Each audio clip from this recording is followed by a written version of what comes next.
सोई हुई राजकुमारी की कहानी। एक खुशहाल राज्य में एक राजा और रानी रहा करते थे।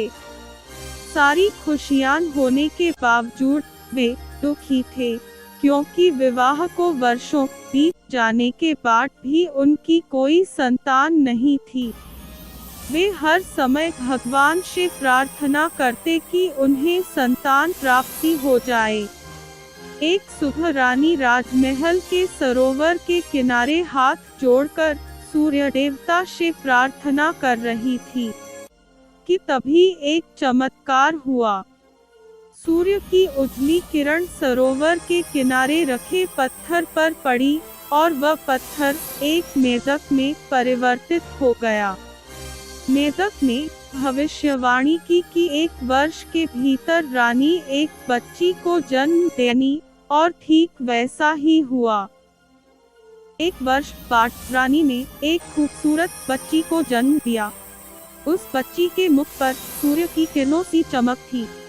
उसका नाम रोजामंड रखा गया।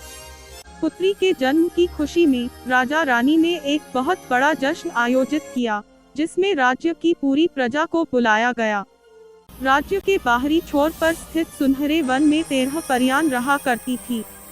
राजा रानी ने उनमें से 12 परियों को जश्न में बुलाया, किंतु वे 13वीं परी को बुलाना भूल गए। जश्न के दिन पूरे राजमहल में उल्लास का वातावरण था। मधुर संगीत, नृत्य, रंगारंग कार्यक्रमों के साथ ही एक बड़े भोज का आयोजन किया गया था। नन्ही राजकुमारी रोजामंड सोने के पालने पर लेटी हुई थी। एक सभी मेहमान राजकुमारी के पास आकर उसे उपहार के साथ आशीर्वाद भी दे रहे थे। परियों ने भी रोजामंड को बेशकीमती उपहार दिए। उपहारों के साथ ही उन्होंने कई आशीर्वाद भी रोजामंड को दिए। किसी ने उसे सुंदरता का तो किसी ने दयालुता का आशीर्वाद दिया।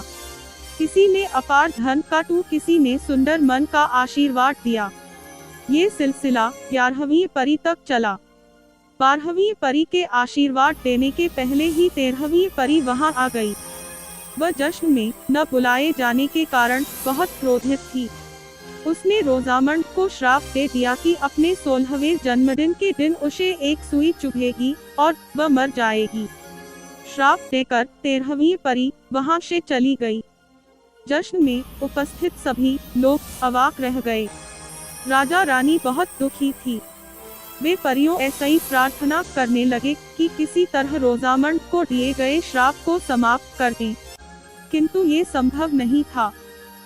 परियों ने बताया कि किसी भी श्राप को समाप्त नहीं किया जा सकता। ये सुनकर रानी विलाप करने लगी। 12वीं परी का आशीर्वाद शेष था। रानी को विलाप करता देख वह बोली, 13वीं परी का श्राप समाप्त तो नहीं किया जा सकता, किंतु मैं अपने आशीर्वाद से उसे कम कर सकती हूँ।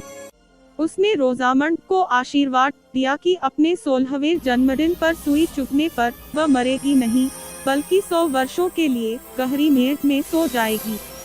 ये सुनकर राजा रानी का दुख कुछ कम अवश्य हुआ। उन्होंने 12वीं परी को धन्यवाद दिया। राजा रानी की इच्छा रोजामंड का विवाह देखने की थी। वे परियों से बोले, आपने 13वीं परी का श्राप कम कर दिया। इस बात की हमें बेहद खुशी है, किंतु दुख ये है कि हम लोग रोजामंड का विवाह नहीं देख पाएंगे। जब 100 वर्षों एक बार वह सोकर उठेगी, तब तक हम मर चुके होंगे। तब 12वीं परी बोली, जैसे ही रोजामंड 100 वर्षों के लिए सोएगी, राजा रानी सहित पूरी प्रजा भी सो जाएगी। रोजामंड के जागने पर ही सब जागेंगे और रोजामंड नींद से तब जागेगी जब एक सच्चा प्यार करने वाला राजकुमार उसे चूम लेगा। इसके बाद सभी परियां राजमहल से चली गई। परियों के जाने के बाद राजा रानी ने सेवकों से कहकर राजमहल के सारे चरखे और सुइयां नष्ट करवा दी। वे किसी भी सूरत में रोजामंड को दुष्ट परी के श्राप ऐसा ही बचाना चाहते थे। दिन बीतने लगे और रोजामंड बड़ी होने लगी। वह बहुत सुंदर और दयालु होने के साथ ही बुद्धिमान भी थी। समस्त प्रजा उससे बहुत प्रेम करती थी। आखिरकार रोजामंड का 16वां जन्मदिन आ ही गया। राजा रानी ने इस अवसर को धूमधाम से मनाने के लिए शाम को एक बड़े जश्न और भोज का आयोजन किया था, किंतु वे चिंतित भी थे। उन्हें दुष्ट परी के श्राप के सच हो जाने की आशंका ने घेर रखा था, किंतु पूरा दिन बीत जाने के बाद भी कुछ नहीं हुआ। शाम को एक सेवक रानी के पिता का पत्र लेकर आया, जिसमें लिखा था कि रानी के पिता की तबीयत बहुत खराब है। राजा रानी तुरंत रानी के पिता से मिलने निकल पड़े। राजमहल से जाने के पहले उन्होंने अपनी विश्वास पात्र दासी डायना को हिदायत दी कि वह रोजामांड का ख्याल रखे और उसे राजमहल से बाहर जाने न दे।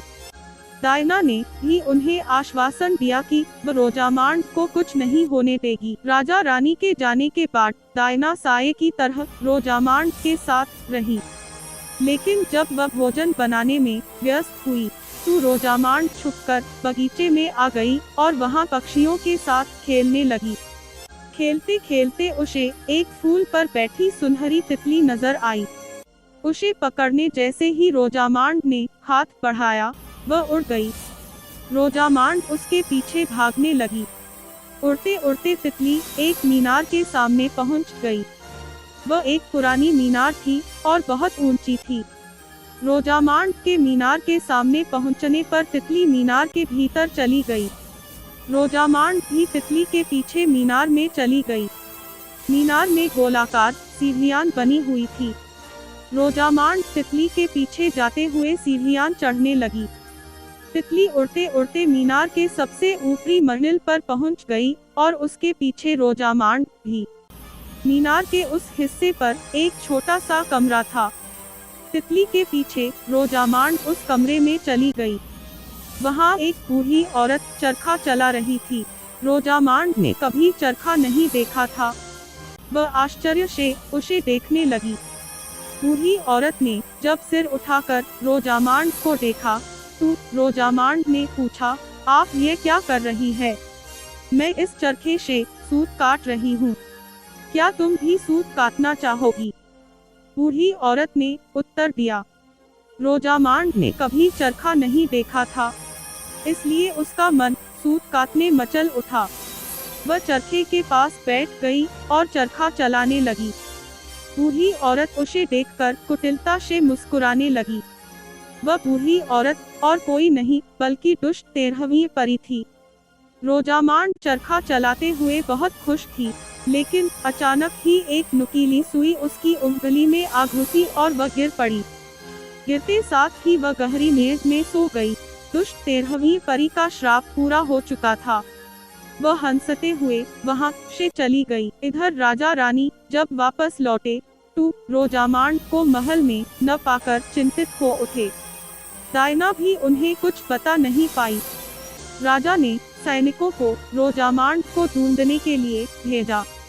वे स्वयं भी उसे ढूंढने लगा। पूरा महल तलाशा गया, किंतु रोजामांड नहीं मिली। खोजते खोजते सैनिकों के साथ राजा रानी मीनार में पहुंचे। वहां ऊपरी मंजिल के कमरे में उन्होंने रोजामांड को सोते हुए पाया। पास ही चरखा भी रखा हुआ था। वे समझ गए कि दुष्ट परी के श्राप ने अपना काम कर दिया है। रानी दुख के मारे विलाप करने लगी। तब राजा ने उसे समझाया कि हमें रोजामांड को लेकर महल चलना चाहिए, क्योंकि कुछ ही देर में हम सब भी सो जाएंगे। रोजामांड को राजमहल ले जाया गया और उसे तैयार कर मखमली बिछौने वाले एक बिस्तर पर लिटा दिया गया। सोती हुई रोजामांड बहुत ही सुंदर लग रही थी। कुछ ही देर में राजा रानी, दरबारी और राज्य की पूरी प्रजा सो गई। काला बादल राज्य के ऊपर छा गया और पूरा राज्य अंधेरे में डूब गया। समय बीतने के साथ राज्य के चारों ओर कंटीली झाड़ियां उग गई और राज्य उसके पीछे छुप गया। अब राज्य बस किस्से कहानियों में रह गया था। वहां की सोई हुई राजकुमारी के किस्से दूर दूर तक सुनाए जाते थे। राजकुमारी को देखने की आस में कई राजकुमार उस राज्य में जाने का प्रयास करते, किंतु कंटीली झाड़ियों को पार नहीं कर पाते। कई घायल होकर वापस लौट आते तो कई उनमें फंसकर मर जाते। राजकुमारों की मौत की खबर फैलने के बाद सबने वहां जाना छोड़ दिया। ऐसे ही 100 वर्ष बीत गए। एक दिन इवान नामक राजकुमार ने सोई हुई राजकुमारी की कहानी सुनी। कहानी सुनकर वह उसे चाहने लगा। उसने तय किया कि वह उसे एक बार देखने अवश्य जाएगा और उसे नींद से जगाने का प्रयास करेगा। खतरे को देखते हुए सबने उसे वहां जाने से मना किया, किंतु वह नहीं माना और रोजामांड की खोज में निकल पड़ा। कई दिनों की लंबी यात्रा के बाद वह कंटीली झाड़ियों के पीछे छुपे उस राज्य के पास पहुंच गया जहां रोजामांड सोई हुई थी। जिस दिन वह वहां पहुंचा, तब तक रोजामांड को सोए 100 वर्ष पूरे हो चुके थे। राजकुमार इवान ने कंटीली झाड़ियों को किसी तरह अपनी तलवार से काटकर पार किया और राज्य में घुस गया। राज्य के अंदर जाने पर उसने देखा कि पूरी प्रजा सोई हुई है। वह राजमहल के पास पहुंचा तो दरबानों को भी सोता हुआ पाया। महल के अंदर प्रवेश कर वह राजदरबार में पहुंचा। वहां राजा रानी सहित सारे दरबारी सो रहे थे। महल में घूमता हुआ वह अंततः उस कक्ष में पहुंच गया जहां रोजामांड सोई हुई थी। सोई हुई राजकुमारी रोजामांड को देखकर राजकुमार का उसके प्रति प्रेम और बढ़ गया। वह रोजामांड के पास गया और उसके हाथों को अपने हाथ में लेकर चूम लिया। जैसे ही उसके रोजामांड को चूमा, दुष्ट परी का श्राप समाप्त हो गया और रोजामांड मेड़ की मेड़ टूट गई। आंखें खोलते ही उसने एक सुंदर राजकुमार को अपने सामने पाया। वह जान गई कि यही वो सच्चा प्रेम करने वाला राजकुमार है जिसने यूं 100 वर्षों की गहरी नींद से जगाया है। राजकुमार ने रोजामांड को बताया कि वह उससे प्रेम करता है और उससे विवाह करना चाहता है। रोजामांड ने उसका ये विवाह प्रस्ताव खुशी खुशी स्वीकार कर लिया। दोनों उस कमरे से निकलकर राजदरबार पहुँचे तो देखा कि राजा रानी और सभी दरबारी भी नींद से जाग चुके हैं। सबने रोजामांड और राजकुमार इवान का स्वागत किया। रोजामांड ने राजा रानी को राजकुमार से मिलवाया। राजा रानी राजकुमार से मिलकर बहुत खुश हुए। राजकुमार ने उनसे रोजामांड का हाथ मांगा और राजा रानी ने खुशी खुशी रोजामांड का हाथ राजकुमार इवान के हाथ में दे दिया। राजमहल के ऊपर छाए काले बादल हट गए और वहां सूर्य फिर से चमकने लगा। सबने मिलकर सूर्य देवता की प्रार्थना की और उन्हें धन्यवाद दिया। उसी दिन रोजामांड और राजकुमार का विवाह कर दिया गया।